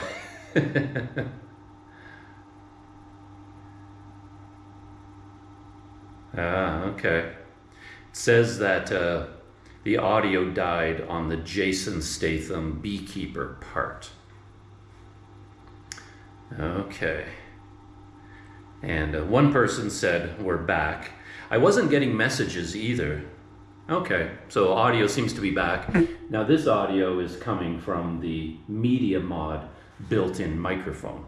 So the tone of the audio will change a lot. And yeah, I thought about this in advance. I have my Rode microphone facing me. I set it up deliberately so that I have power. And my transmitter still has power, but the receiver died. So that's what happened. But anyway, I suppose I can repeat a little bit of what I said. I don't know when the audio stopped with the Beekeeper, but I did wind up by saying that as a revenge film, it was fun. It was fine. And I found the opening entertaining. Jason Statham goes on his vendetta and he kills a lot of bad guys. Ooh. Always. Yeah, in very imaginative ways. And then when you got towards the end of the film, he turned into the Terminator. He was way too powerful. So it really lost believability because he could fight so many people at the same time. And the finale of the movie was way over the top and was not believable at all. It just turned into a cartoon. But of course, Jason Statham, revenge film, you know that's what you're going to get, so you don't worry about it that much. And then I did talk for a while about other revenge style, Denzel Washington, The Equalizer, a little bit much more grounded. And I was talking about how one common element in a lot of these revenge movies, whether it's Clint Eastwood in The Unforgiven, for example, or Jason Statham, The Equalizer, Liam Neeson, Charles Bronson, go all the way through cinematic history. The hero is usually doing something very unassuming. So in this case, Jason Statham's character really is raising bees and bottling his own honey, and he's probably selling them in the local farmer's market. So, and then Denzel Washington, I think in the first Equalizer, he worked in a big department store or a grocery store just as a clerk. And so you don't think of them as anybody important or being some sort of a killing machine. But of course, as soon as the bad guys kill their puppy, kill their bees, kill their landlady, kill their family, burn down their house, suddenly you realize, okay, that they were the super secret assassin, or they were like the most famous combat specialist from the Navy SEALs or the US Marines or the CIA. They always turn out to be some kind of a powerful combat specialist. And then when they go on their revenge, they use all these skills that nobody knows that they had. So, yeah. And that's what happened in The Beekeeper. But then I went on to say that there was a bit of a theme with my movie watching, because just by accident, the next movie I watched was something called The Killer. And The Killer, I didn't know anything about it. All I remember was that somebody recommended it to me, or I saw it on the list of the top 10 favorite movies called The Killer. And I thought, oh, let's watch this, while my laptop was busy exporting a movie or a video of mine. And then it turned out that The Killer is exactly the same type of movie. It's part of that genre where it's a assassin who goes on a revenge quest, a vendetta to kill everybody. Who, basically in this movie, somebody beat up his girlfriend really badly, so he decided to get revenge. And he is an assassin, so he goes off to do it. But it's very different, because The Killer was directed by David Fincher. And David Fincher is quite a bit more of a serious filmmaker, and it's based on a French graphic novel series written by Alexis Noland. And it stars Michael Fassbender. So Michael Fassbender is an assassin, and in this movie, he goes on a quest, an international quest, to kill all these people who did something bad to him. So it's exactly the same genre of movie. But I really like The Killer. I mean, The Beekeeper is fun. If you're in for something that's fun and well shot, well directed, it's fine. But it's not classic cinema. The Killer tries to be more classic cinema. It really is a film as opposed to an entertainment. And one of the things I like about it that not a lot of people like is that Michael Fassbender's character, the assassin, he does voiceover narration. So while he's doing his assassin things, hunting for his target, getting his sniper rifle ready, and getting set up to kill somebody, he's narrating in his head what he's thinking about. And he's a little bit of an assassin philosopher. He doesn't worry about the job from an ethics point of view. It's just a job to him. He's paid to do it. And he talks about how people live and die all the time. Millions of people are born every year. Millions of people die. Whether he kills this one person or not makes no difference in the grand scheme of things. So he justifies what he does with his own personal philosophy. And he's an amazing assassin because he's developed his own philosophy, his own techniques that involve meditation and stretching, and he has a mantra that he repeats. Anyway, he narrates all of this stuff during the movie, and I like that. And it's very slow paced, it's a slow burn, but I was engaged from beginning all the way to the end. I thought it was a very enjoyable movie, and it was grounded in reality, where Jason Statham as the Beekeeper, he was Superman, Batman, and the Terminator all rolled into one, plus a little bit of Doctor Strange, maybe, some of the things he did. But the assassin, Fassbender's character, he was more grounded in the real world, and it wasn't as easy for him to get his revenge. He had to struggle, and you worried about him, thinking that maybe maybe he will get killed. He's trying to kill the bad guys, but maybe the bad guys are going to kill him. You're always kind of worried about him. Anyway, it's a very engaging film and very well done, well shot. A David Fincher production. And when would I have time to watch all this pop culture? I think I will end my pop culture dive with this one. But I do want to talk about this movie and get it off my chest because I just found it so entertaining. I do like to watch a good blockbuster, and this one is called Godzilla Cross Kong, The New Empire. I don't know how to say the title. It's literally Godzilla with an X and Kong, The New Empire. Nobody knows how to pronounce the X. Godzilla X.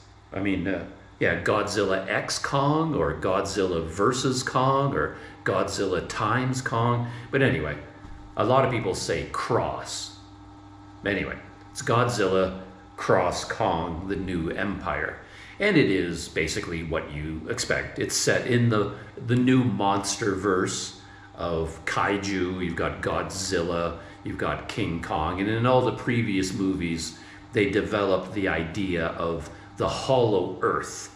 And Kong, he now lives in the hollow earth. He went back home, basically. Godzilla, he lives on the surface, and Godzilla, oddly enough, is like the protector of humanity, and humanity needs a protector because Godzilla is not the only kaiju out there. It's like the world is crawling with these massive monsters that are just destroying cities, and then it's Godzilla's job to fight them and kill them and protect humanity. But of course, Godzilla he's protecting humanity, but he's willing to kill a lot of humanity on the way. And in the previous Kong Godzilla movies, it got a little bit weird. I don't know, the movies didn't work for me. It was almost like they were trying to have their cake and eat it too, in terms of the storyline. Like, the storyline was so ridiculous, I lost all interest in the movie. It was just so stupid. But it was almost like they were trying to get you to take the stupidity seriously. But in this new movie, The New Empire, they just, in the writer's room, they just kind of went, don't even worry about it. Let's just throw everything at the screen and let's make it as ridiculous as possible, and we'll just let the audience deal with it. And for my money, it worked. This, I don't think it was meant to be a comedy, but it is one of the funniest movies I've seen in forever. I laughed and I laughed and I laughed. It was such a funny movie. And it for so many reasons, I admired the movie a lot, to be honest. I'm going to watch the whole thing again. After I watched it, to be honest, then I went onto YouTube to watch all the reactors. I have all my favorite movie reactors. I enjoyed the movie so much, I wanted to watch it again, but with other people. So I found all these reactors, and they were watching Godzilla x Kong, The New Empire, and they all reacted in the same way I did. They just thought it was so funny. And it seemed to work for a lot of people. It was a really good movie. I was so surprised. So, again, I'm going to give away some of the things in the movie, but I don't think it matters that much. You know what it's going to be. It's going to be Kong and Godzilla fighting, and then they're going to fight other kaiju. A lot of giant monsters fighting. That, you know what you're going to get, and none of it's going to make any sense. It's all going to be ridiculous. There's going to be no logic at all. But in this case, you could see they just went, okay, let's just go crazy. So, for example, you got a shot of you when you first get introduced to Godzilla. Where is he? He's sleeping, curled up in the Colosseum. Godzilla is taking a nap in the Colosseum. And it's just such a ridiculous thing to see. I laughed and I laughed and I laughed. He's like a little kitty cat curled up inside the Colosseum.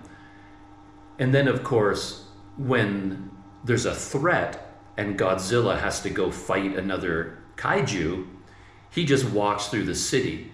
He like kicks over the Colosseum. He just destroys half of it, and then he's just walking through the city, just destroying. He was a little bit nice. He kind of walked through the river, but he did destroy a lot along the way. And then that theme just kept going throughout the entire movie. I guess Godzilla knew that there was a big threat coming, and he knew somehow magically that he had a big fight coming up, and he had to get powered up. So he goes and finds a nuclear power plant, destroys it. So basically he creates his own Chernobyl just so he could stand over the Chernobyl and just suck in all of the radiation, because that's where he gets all his powers from. So like, he doesn't care. He basically destroys a power plant, basically probably destroys half of that country because it's all going to be decimated by the radiation. But he sucks up as much radiation as he can because he's got to get powered up for the big battle. I just thought that was so funny. Anyway, and then we go track down Kong. Kong is down in Middle Earth, and he was so funny. It was very human. Kong was like a depressed, middle-aged gorilla, a middle-aged man going through midlife crisis. The entire opening sequence where we're introduced to Kong, he has to fight a bunch of giant predators that are chasing him, and you can see he's just tired of it. It's like, oh, again?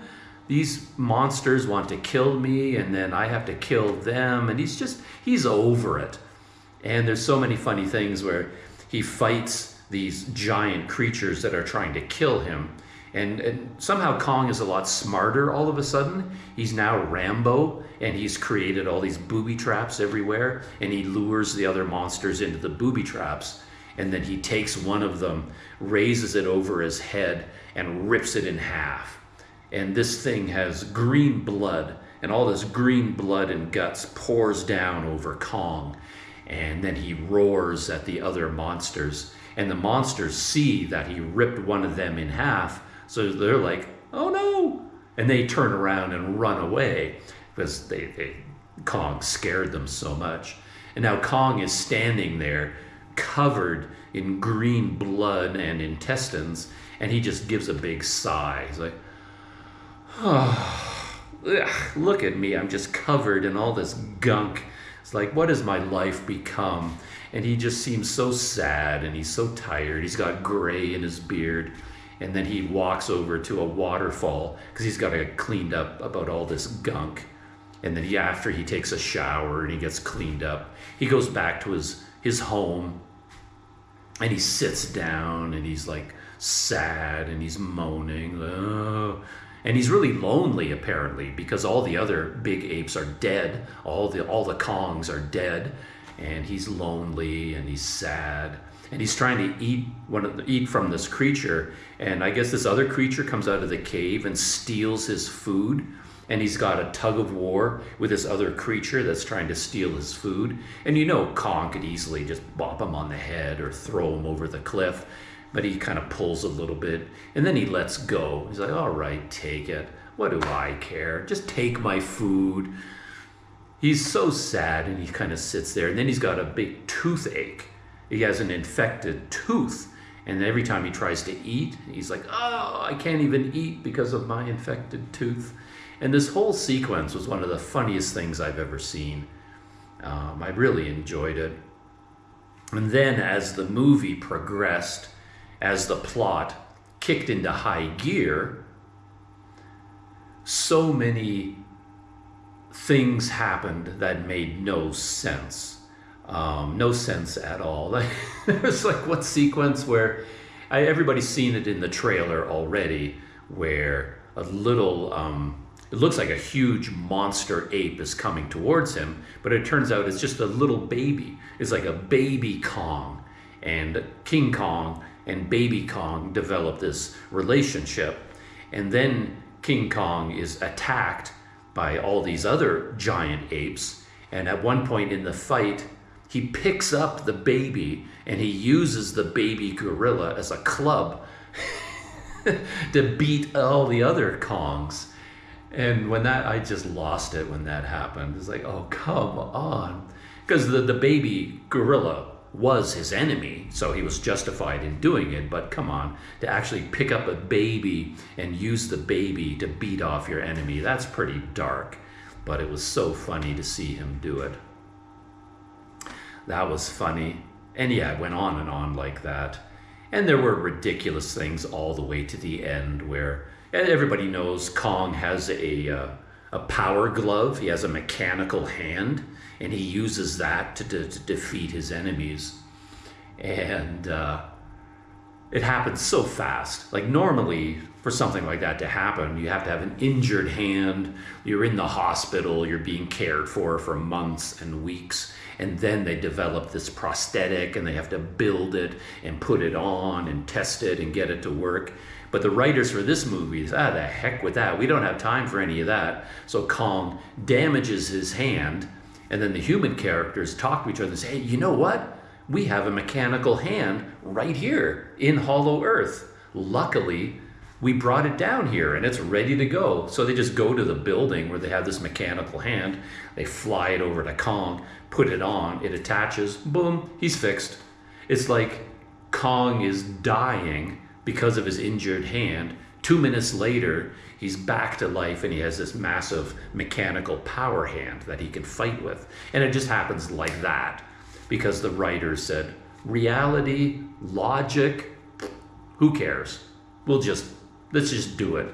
The audience isn't going to care. They want to see Kong fight Godzilla. So let's get him there. And they want to see Kong punch Godzilla with this mechanical hand. Who cares how we get there? Let's just go do it.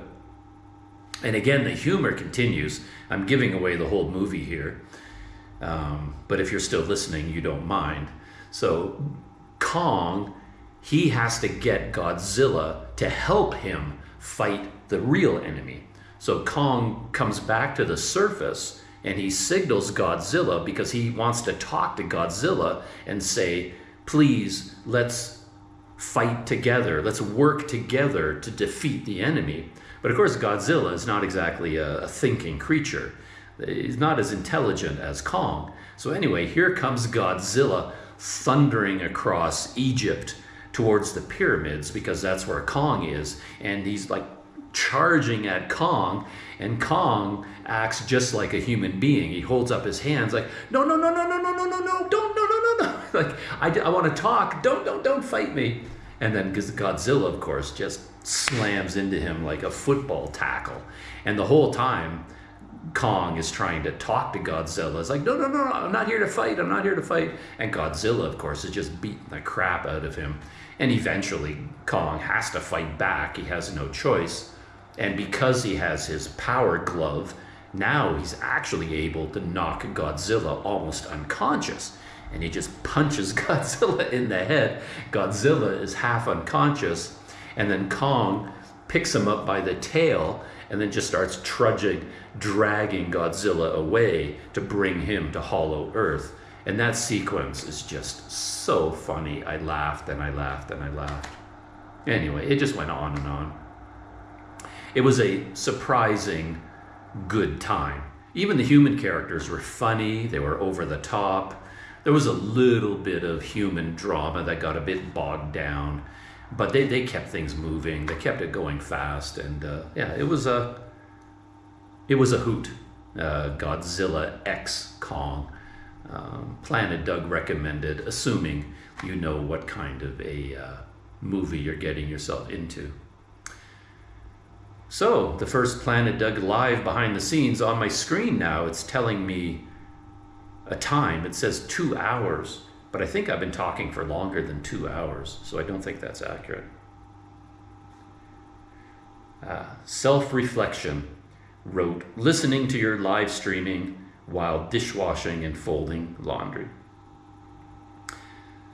That's good to hear because obviously for anyone to record a live stream like this or a video like this that is really long, you do have a little bit of a sense of embarrassment about it, like almost like ego too.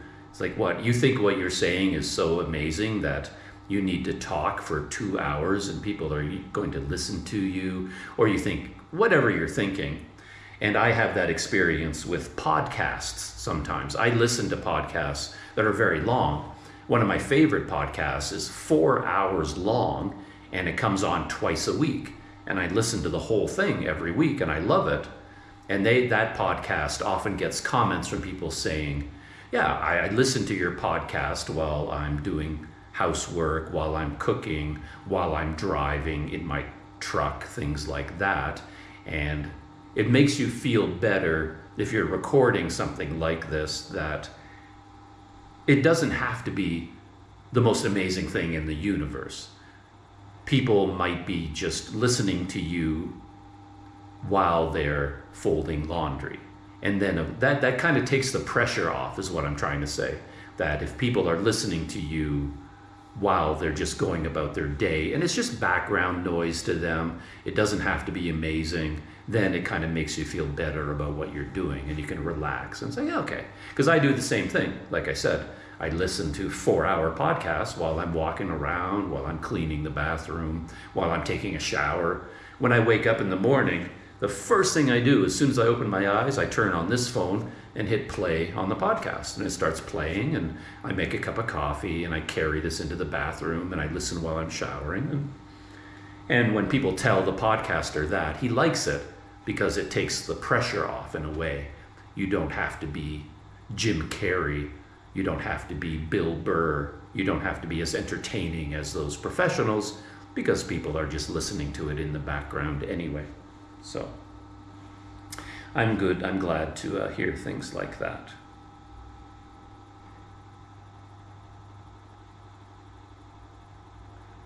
And I got a message from Daryl from Wander Eats as well, saying that there is no audio. And let's see if there's audio now. Obviously, for someone. Yeah, there is audio now, so that's fine. Yeah, Planet Doug behind the scenes might be winding down. I have some other things I could talk about, obviously technology things, though oddly enough, my list of technology topics, they're all kind of irrelevant right now because they all relate to something I was doing on my MacBook. For example, I recently downloaded something called Wavebox. And Wavebox is sort of an extension that allows you to control your MacBook environment better. You can have a whole bunch of windows and tabs open and things using Wavebox. And I was going to talk about my experience with that, but of course, I don't have a MacBook anymore. At least I don't have a working one. So all these technology topics have to do with editing video on my MacBook, and I'm not doing that at the moment. So there's no point really talking about that. And of course I have other pop culture stuff, other TV shows I could talk about. But I think that is enough for now. So I think I'm going to wind down this live stream and say goodbye. I think I would call this a success. I really enjoyed it. I hope people out there enjoyed it a little bit as well. And since I'm doing it with a GoPro and my smartphone, in theory, I could be doing this outside walking around. But then you have a bit of a power problem, because in order to get this to work, I didn't talk about this, I had to remove the battery from the GoPro and plug in a power cable. So I have USB power plugged into the GoPro Media Mod. So that's the power source. If I was doing this with the battery, the GoPro would overheat and the battery would die, and that would end the live stream. There's no way to keep the live stream going and change batteries, right? And of course the GoPro would overheat anyway. So if I did this outside, walking around, I could only live stream for as long as the battery lasted, and I don't know whether you would have to create a hotspot on your phone, which is your mobile data plan, and then connect the GoPro to the hotspot. And then who knows how good that connection would be. Here in my hotel with Wi-Fi. Here in Vietnam, the Wi-Fi in hotels is amazing. It's so powerful and so fast. So I don't have any concerns about the Wi-Fi. So anyway, yeah, that's it. I would say that's successful, other than my mistake, losing the audio from the Rode.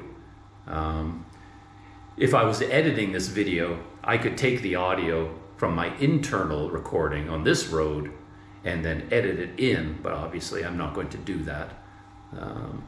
I can't do that anyway, because I don't have DaVinci Resolve anymore. So that's it for Friday, July 19th, shutting down this live stream, the very first in the history of Planet Doug. And I put the live stream on behind the scenes rather than on the Planet Doug main channel because, again, it's an experiment and I didn't want to blow up Planet Doug. I thought I could experiment on behind the scenes, and if everything goes wrong and it doesn't work, it wouldn't be as big a problem. So that's it. I enjoyed this very much. Thank you to everybody who hung out with me for a while and left some messages. I really enjoyed that. And I'm shutting down. Last message there from KY. So thank you, thank you so much, KY, for calling me. Because you called me 2 or 3 times, and since I was in the middle of the live stream, I thought, I can't answer the phone right now. I figured, he must be telling me that there's a problem with the live stream. So thank you very much for doing that and telling me, and I will see you in a week or 2. I'll get in touch with you online and let you know what's going on. All right, everybody else, this is Planet Doug, behind the scenes, shutting down. And I'm gonna hit, I gotta hit a button somewhere. I don't even know how to stop. Am I supposed to stop the GoPro or am I supposed to stop this? I think I click a button. This is the GoPro Quick app, and this is controlling everything. So I think I hit this big red rectangle to stop.